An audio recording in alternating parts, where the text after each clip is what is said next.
सुकमाल का चिंतन प्रारंभ हो गया। धिक्कार है ऐसे मोह को,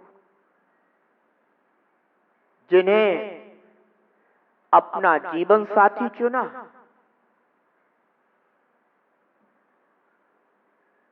आज उन्हीं के साथ ऐसा दुर्व्यवहार। और ये तो अब उन्हें अपना साथी भी नहीं मानते, ये तो वैराग को प्राप्त है,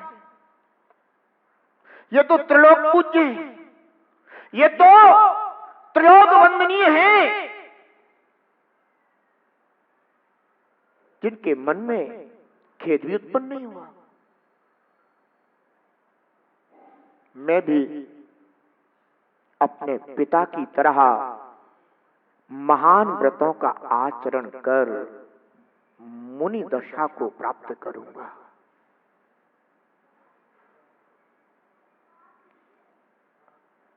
बंधुओं, ये सब मोह के बंधन हैं जो एक दूसरे से बांधे रखते हैं और सम्यक चिंतन को हमेशा अवरुद्ध किए रहते हैं। पर जब जीव को यथार्थ का बोध होता है तो फिर वह भले ही जब तक विरक्त नहीं हुआ है तब तक उन बंधनों के बीच में रहता है, परंतु यह जानता है कि ये बंधन है, ये कोई भी मेरे अपने नहीं। ये दृढ़ता जीव को अपने चिंतन के माध्यम से बढ़ाते रहना चाहिए। अभी पराश्रय में दृढ़ता है,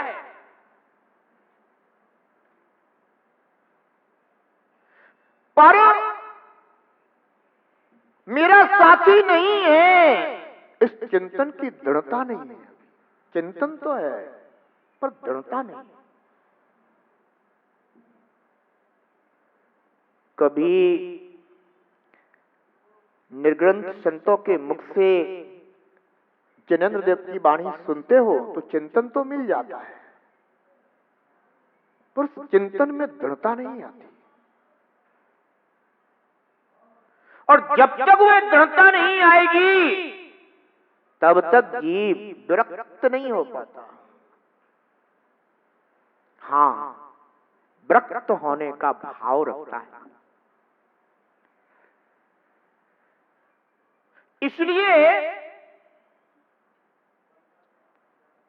जो बंधन हमें कर्मोदय से प्राप्त हुए हैं, उनके यथार्थ स्वरूप को समझकर, जानकर हमें अपने चिंतन को शुद्ध करना चाहिए, निर्मल पवित्र करना चाहिए और यथार्थ के धरातल पर जीने का प्रयास करना चाहिए।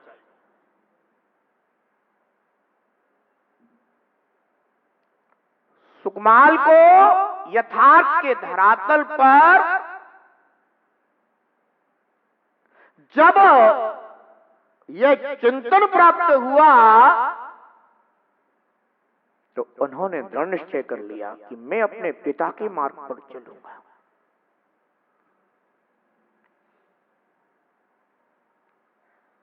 आचार्य भगवान योगिंदु देव गाथा नंबर 67 में इसी चिंतन की बात कर रहे हैं।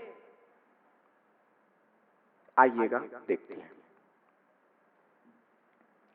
इहु परियणहु महु तणौ, इहु सुह दुख हेउ, इम चिंततः किम करई, लहु संसार छेउ।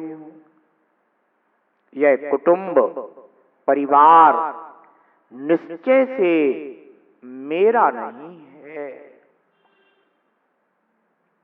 यह कुटुंब, यह परिवार व्यवहार से मेरा है। जैसे तू व्यवहार से पुण्य पाप को मेरा कहता है, अपना कहता है, उसी प्रकार से इन पुण्य पाप के फलों को भी व्यवहार से अपना कहता है।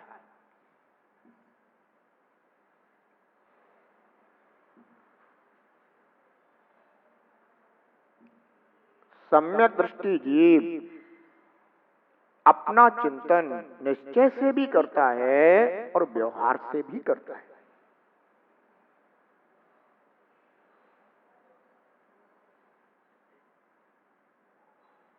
जब उसके जीवन में विपरीतता आती है तो वह व्यवहार से चिंतन करता हुआ कहता है ये मेरे पाप कर्म का, अशुभ कर्म का उदय है, इसमें किसी का कोई दोष नहीं। इसलिए सम्यक दृष्टि ज्ञानी जीव को व्यवहार से भी चिंतन करते हुए क्षमता की प्राप्ति होती है।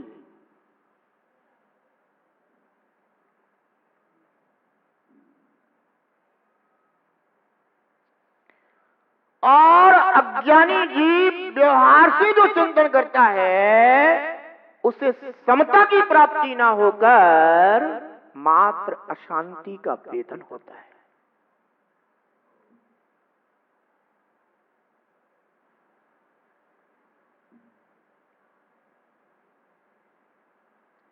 मैंने जिन कर्मों को अतीत पर्यायों में बांधा, वे कर्म उदय में आकर के आज मुझे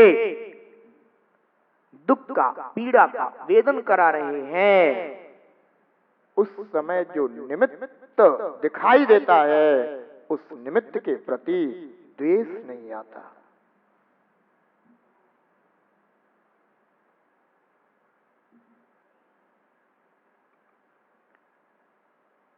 अपितु वह उस समय अपने कर्म के उदय को देखता है, जानता है। यह व्यवहार उसके लिए निश्चय का साधन बन जाता है, क्योंकि उस समय वह उस कर्म का चिंतन करता हुआ मात्र उसके परिणमन को, उसके उदय को देखता है, जानता है। ऐसे ज्ञाता दृष्टा स्वभाव को प्राप्त होता है तो वह साधन बन जाता है। और यही साधन जिनेन्द्र देव ने, आचार्य भगवंतों ने शास्त्रों में बताया है।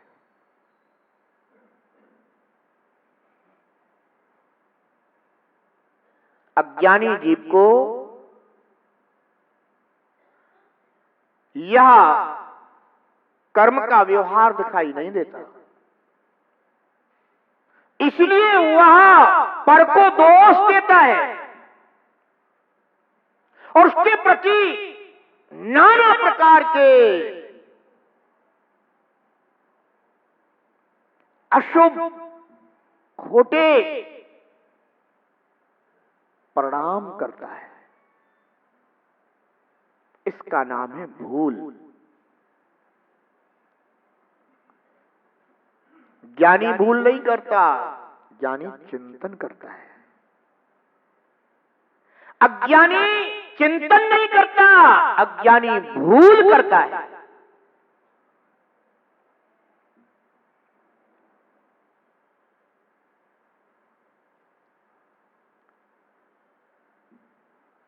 कीर्तिधर स्वामी चिंतन कर रहे हैं, ये अनादर किसका हुआ? अरे पाप कर्म तेरा हुआ, व्यवहार है। मैं तो ज्ञायक आत्मा हूं, निश्चय हुआ।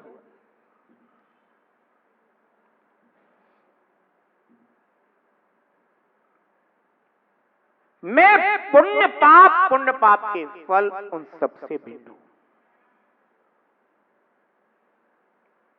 जब तक उनका परित्याग नहीं हुआ तो ज्ञानी जीव उनका चिंतन करता है। निर्ग्रंथ योगी ने भले ही त्याग कर दिया पर संयोग तो बनते ही है ना। और तुमने भले ही त्याग नहीं किया, पर संयोग तो बनते ही है ना। एक त्याग करके संयोग के विषय में चिंतन करता है। भोजी, जब तक तूने त्याग नहीं किया है तब तक तू भी संयोग के विषय में चिंतन कर सकता है।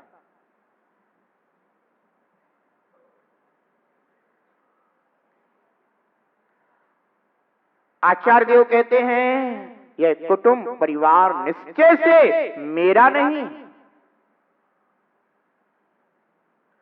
यह निश्चय से अपने आप में स्वरूप को जानकर जीव कुटुंब परिवार मेरा नहीं है ऐसा निर्णय करता है, तो भी उसे व्यवहार में तो जीना ही पड़ता है।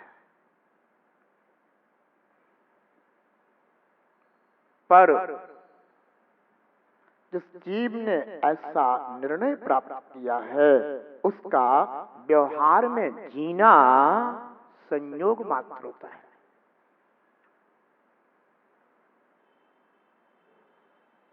जानता है कि इनके संयोग से मेरे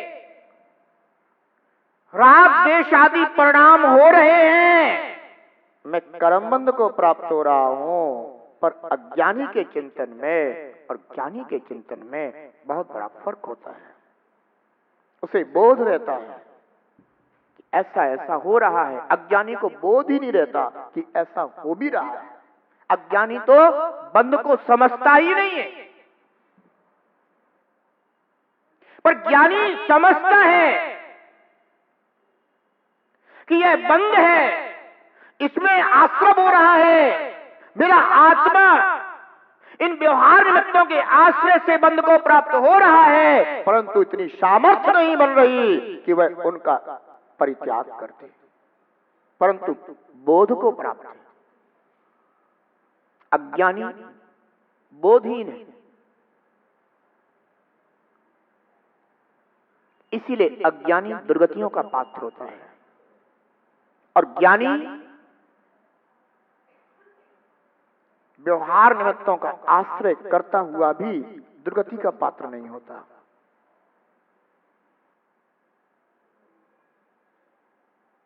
भले ही व्यवहार निमित्त ना छूट पाए हो तो भी दुर्गति का पात्र नहीं होता। और जिसे निश्चय स्वरूप का बोध नहीं है, वह त्याग भी कर दे तो भी दुर्गति का पात्र हो सकता है। इसलिए आचार्य योगिंदु देव कहते हैं यह कुटुंब परिवार निश्चय से मेरा नहीं है, मेरा स्वभाव अलग है और मेरे से भिन्न चेतन अचेतन सभी पदार्थों का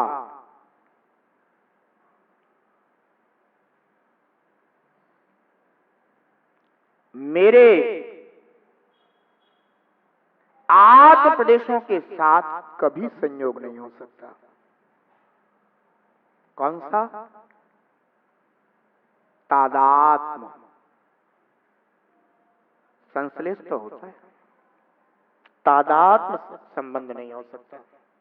ये निर्णय होने के कारण वह जीव अपने को पर से भिन्न समझता है। निश्चय से यह कुटुंब परिवार मेरा नहीं और व्यवहार से यह कुटुंब परिवार मेरा है।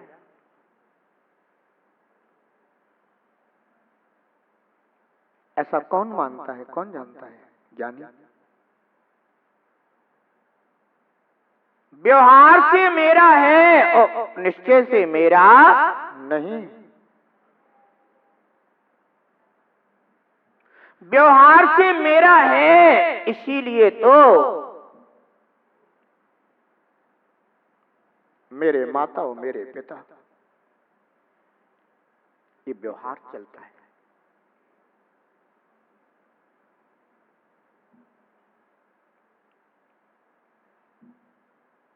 मेरा परिवार, और उनके निमित्त से कर्म बंध भी होता है। कोई ऐसा भी नहीं कि नहीं होता, तो केवल कहने ही कहने में आ रहा हो ना, केवल कहने में नहीं आ रहा है, अकेले कहने में ही आता होता तो बंद ही नहीं होता।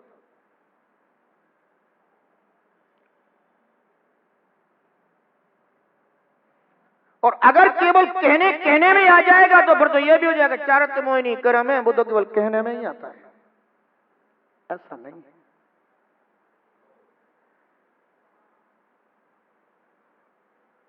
उसकी मान्यता भी भीतर रहती है, और जो उसका निर्णय होता है ना, वह निर्णय उस मान्यता को भी अपने से बाह्य देखता है। इसलिए भोजी निश्चय से यह कुटुंब परिवार मेरा नहीं है, न था और ना कभी होगा। इसलिए ये जो ज्ञान है ना, इस ज्ञान को दृढ़ करो, निर्मल करो, और धीरे धीरे इसे और इसी चिंतन से संस्कारित करते हुए और सुदृढ़ बनाओ,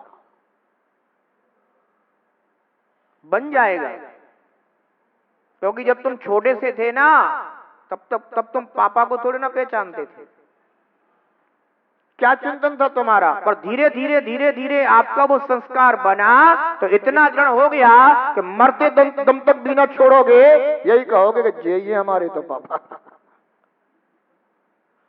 ऐसे ज्ञान, जब चिंतन से ज्ञान दृढ़ता को प्राप्त हो जाता है तो वह जीव मरते दम तक यह जानता है कि मेरे आत्मा से भिन्न कोई भी पदार्थ मेरा नहीं हो सकता, एकमात्र निज आत्मा ही मेरा है।